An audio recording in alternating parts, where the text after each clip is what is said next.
លោកគ្រូសូមបញ្ជាក់ណាកន្លែងលោកគ្រូចាប់សរសៃដោយដៃនិងស្អំថ្នាំបែបបុរាណណា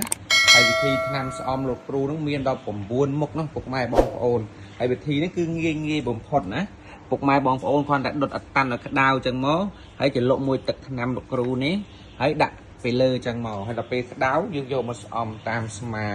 តាមចកេះតាមខ្នង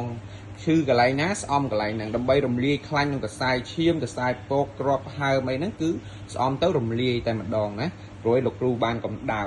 ឆ្នាំរបស់លោកគ្រូហើយមិនឯងបងស្រីបានធូរណា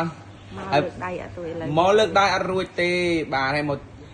គឺបងបាញ់និយាយថារឿងឆ្នាំលេបឆ្នាំអីគឺប្រើមកប្រហែលចូលកន្លះឆ្នាំមកណាកន្លះឆ្នាំហើយកន្លះឆ្នាំហើយ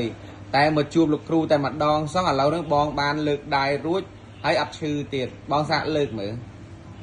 ណ៎ឃើញទេលើកបានខ្ពស់ហើយអត់ឈឺមកមិញលើកចឹងដែរប៉ុន្តែតឹងមើងហ្មងឈឺទៀតបាទអាហ្នឹងគេហៅថាខ្ទាស់ខ្លាបកាជាវបោះដៃផុតហើយនឹងកលៈស្មាណា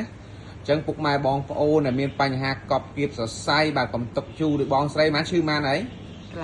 កន្លះឆ្នាំហើយចូល6ខែហើយបាទហើយអ្វីដែលចំណុចល្អរបស់តសៃហ្នឹងបើយើងឈឺតសៃយើងត្រូវមករកគ្រូតសៃណាបើតរោអីផ្សេងអាហ្នឹងខុសគោលដៅហើយអញ្ចឹងបើរត់តែឈឺថ្មីអាហ្នឹងរត់តែឆាប់ជាទៀតបាទអរគុណពុកម៉ែបងប្អូនហើយបងស្រីសប្បាយចិត្តណាសប្បាយចិត្តហើយមានចែករំលែកទៅដល់អ្នកឈឺដែរឲ្យមករកពីណាគេ